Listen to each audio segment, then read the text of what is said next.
पूरा घर दुल्हन की आगमन की तैयारी में दुल्हन सा सजा हुआ था। समिता और अर्पिता दोनों अपनी इकलौती भाभी के आगमन का बेसब्री से इंतजार कर रही थी। रोहन दोनों बहनों का इकलौता भाई था। समिता रोहन से बड़ी और अर्पिता छोटी थी। दोनों की शादी हो चुकी थी और दोनों अपने अपने परिवार में बहुत खुश थी। और इन तीनों की माँ सविता जी, जिनकी जिंदगी उनके बच्चों की ही इर्द गिर्द घूमती थी, आज उनकी सारी जिम्मेदारियां पूरी हो गई थी। आरती की थाल लिए वो अपनी बहू शिखा का इंतजार कर रही थी। तभी रोहन और शिखा की कार दरवाजे पर आकर रुकती है। गुड़िया जैसी बहू को देखकर सविता जी, समिता और अर्पिता फूले नहीं समा रहे थे। शादी के कुछ दिन बाद शिखा और रोहन अपने हनीमून पर चले जाते हैं और समिता अर्पिता अपने अपने घर। शिखा के वापस आने के बाद सविता जी के घर की रौनक वापस लौट आती है। रोहन का अपना खुद का बिजनेस था और उसके पिता रिटायर हो चुके थे। घर में किसी चीज़ की कमी नहीं थी। रोहन बहुत अच्छा इंसान था, हर रिश्ते को प्यार और सम्मान देता था। शिखा भी बहुत प्यारी और समझदार थी। इंसान की आदत होती है, जब तक कोई चीज़ उसे मिलती नहीं तब तक उसकी बहुत कदर होती है, पर जिस दिन वो चीज़ उसको मिल जाती है उसकी कदर कम हो जाती है। सविता जी और शिखा के रिश्ते में वही ठंडापन आ गया था। सविता जी हर बात पर शिखा की तुलना अपनी बेटियों से करती थी। रोहन उनका बहुत दुलारा था। उसके दोस्त उसे मम्मास बॉय कहकर चिढ़ाते थे। हर चीज़ के लिए माँ के आगे पीछे घूमने वाले रोहन की ज़िंदगी में शिखा आ चुकी थी।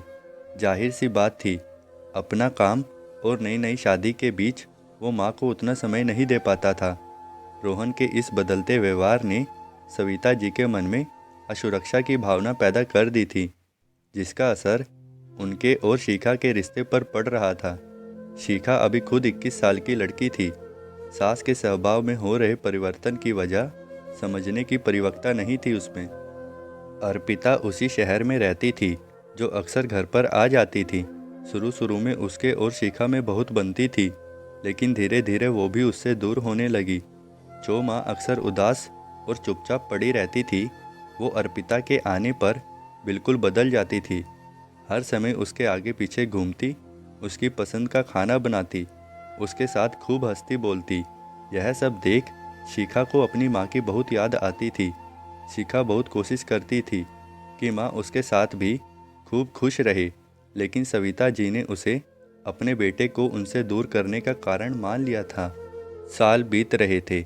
दोनों के मन में सास और बहू से इतर प्रतिद्वंदित का रिश्ता जन्म ले रहा था। इस बीच शिखा भी एक बेटे की मां बन चुकी थी। शिखा के बेटे होने पर सविता जी ने खुश होकर कहा, अच्छा हुआ बेटी नहीं हुई, अब समझेगी मेरा कष्ट जब खुद की बहू आएगी। शिखा ने भी सब कुछ ठीक करने की कोशिश बंद कर दी थी। उसने भी मान लिया था कि सास कभी मां नहीं बन सकती। हालांकि उसे समिता और अपने ससुर से कोई शिकायत नहीं थी, लेकिन इस माहौल से सबसे ज़्यादा परेशान रोहन था। उसके लिए माँ का बदलता रूप बहुत परेशान करने वाला था।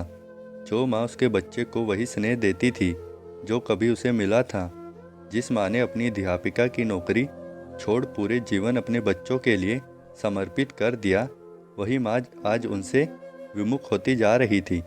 अर्पिता समिता पर भरपूर वात्सल्य लुटाने वाली माँ उनसे ठीक से बात भी नहीं करती थी। वो कभी माँ से पूछता, आपको कुछ चाहिए, तो वो कह देती, नहीं, मुझे तुमसे कुछ नहीं चाहिए। उसकी लाई हुई चीज़ें उन्हें पसंद नहीं आती थी। समिता और अर्पिता की दी हर चीज़ की तारीफ करने वाली माँ रोहन के दिए हुए तोहफों में हमेशा कमी निकाल देती थी। इन सब से रोहन टूटता जा रहा था। वो कुछ कहता नहीं था, पर अंदर ही अंदर बहुत परेशान था। जब शिखा को माँ की बातों का बुरा लगता तो वो भी रोहन से ही कहती। उसके लिए माँ का बदलता रूप अविश्वसनीय था। सविता जी रोज सुबह टहलने जाती थी।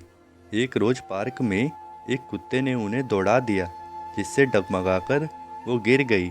उनके कूल्हे की हड्डी टूट गई थी।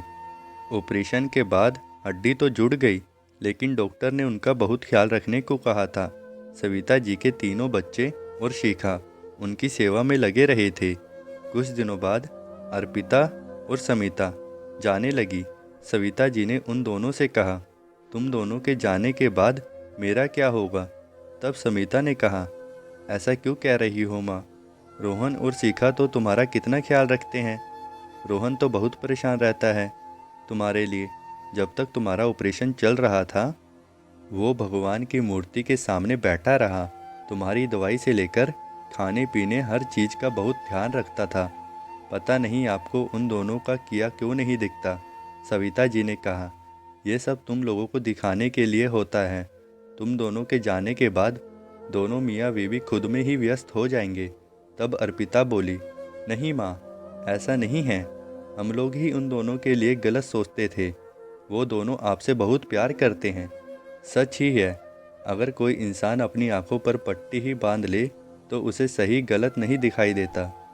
जो भी सविता जी से मिलने आता वो उनसे अपनी बेटियों की ही तारीफ करती, सबसे कहती उनकी सेवा से वो बच गई।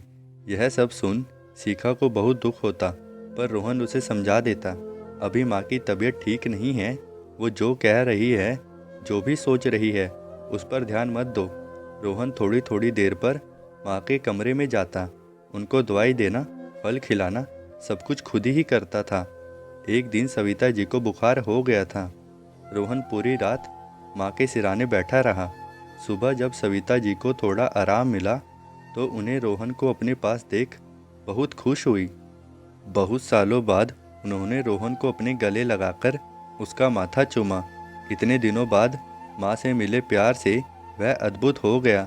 उसके आंसू बहने लगे। वो कहने लगा, कहाँ खो गई थी माँ आप? क्यों मुझे खुद से दूर कर दिया था? सविता जी बोली, मैं कहाँ गई थी रोहन, तू ही अपनी बीवी के पल्लू से बंध गया था। तुझे माँ को देखने की फुर्सत ही नहीं थी। रोहन कहने लगा, आपको ऐसा क्यों लगता था माँ? मैं नहीं जानता, हो सकता है मुझसे ही कोई गलती हो गई हो। पर माँ, शिखा भी तो अपना घर छोड़कर एक अनजान घर में आई थी। आपको याद है जब समिता दी की शादी हुई थी, जीजा जी उसको बिल्कुल समय नहीं देते थे। तब आपको कितना बुरा लगता था। आप कहती थी, एक औरत के लिए पति का साथ बहुत ज़रूरी होता है। आपने ही तो मुझे बचपन से सिखाया था, हमेशा लड़कियों की इज्जत करना, अपनी जिम्मेदारियों का सदैव पूरे मन से निवार करना। शादी के बाद जब अर्पिता आपको फ़ोन नहीं कर पाती थी, तब आप पापा से कहते थे कि नई शादी की नई जिम्मेदारियां हैं उस पर। वही जिम्मेदारियां तो मुझ पर भी थी माँ। शिखा की लाई हर चीज़ आपको ख़राब लगती थी, पर साल भर में अर्पिता अगर एक भी साड़ी ले आए तो आप उसकी तारीफ़ करते नहीं थकती थी।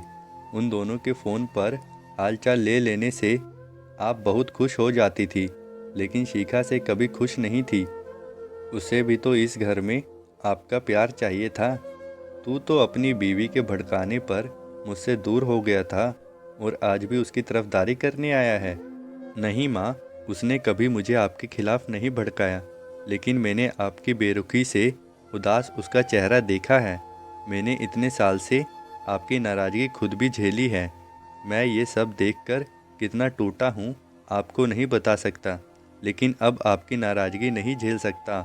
मुझे मेरी गलतियों पर डांटने वाली, फिर से थोड़ी देर बाद मेरे ही पसंद का खाना खिलाने वाली मेरी अपनी माँ चाहिए।